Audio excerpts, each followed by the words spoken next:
actually the budget would be made available to actually hire a consultant that knows their stuff. That can be a domestic one, but it can also be a foreigner. I myself, for the first few projects I did, worked together with the Indian programming companies, and what the experience was just that they have very different work ethics. If you grow up in the Western world, primarily in Germany, you've got your eins, zwei, everything gets done, and everybody's diligent, and everybody's encouraged, and whatnot. And those people just have a totally different, totally relaxed lifestyle. And so if you're handling projects, they just have a different approach. Let's put it that way. And what the real challenge was actually trying to find somebody that could help me understand that culture. And so I drew upon a friend of mine who had his foreign semester during his studies for his MBA in India, and he said, "Okay, listen, you've got to do it this and that way." So that is one approach. If you have somebody from that culture in your circle of friends or whatever not, and talk to them and make a few design examples, shoot it over to them, and have them look at it, approve it or disapprove it. And that's probably the direction you can take, or you can hire a professional.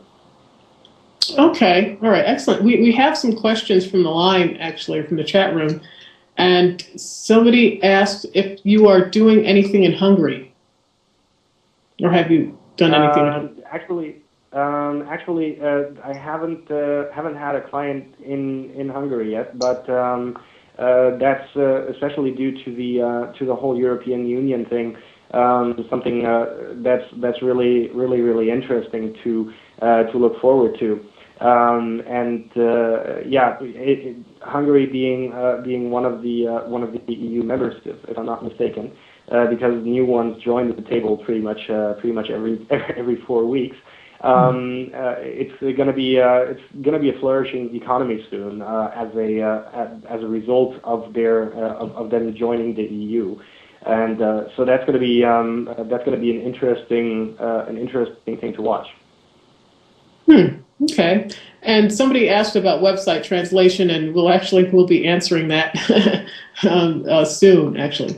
So that's actually the next question, because translating a whole website, especially if it's hundreds of pages, that sounds pretty expensive. Is there, would the indirect search, engine campaign be a less painful budget? Or would that even be smart to go that way?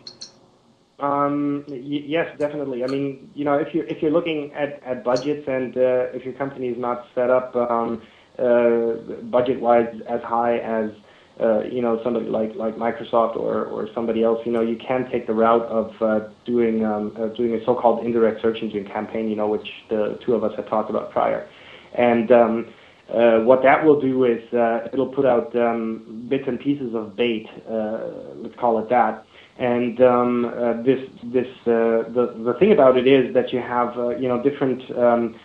different languages, or different countries speaking different languages. You have your pretty dominant countries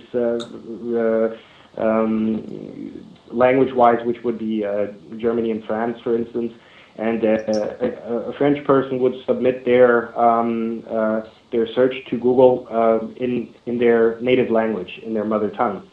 So what they're not going to get, obviously, is the product which you have on the web in English. But what you can do is you can do a short product description and put it up on prominent sites on the web, which will get you high search results. And you can then, on that website, for instance, put a link to your website or to that specific product on your website to get the necessary hit without having to go through the hassle of translating the whole website.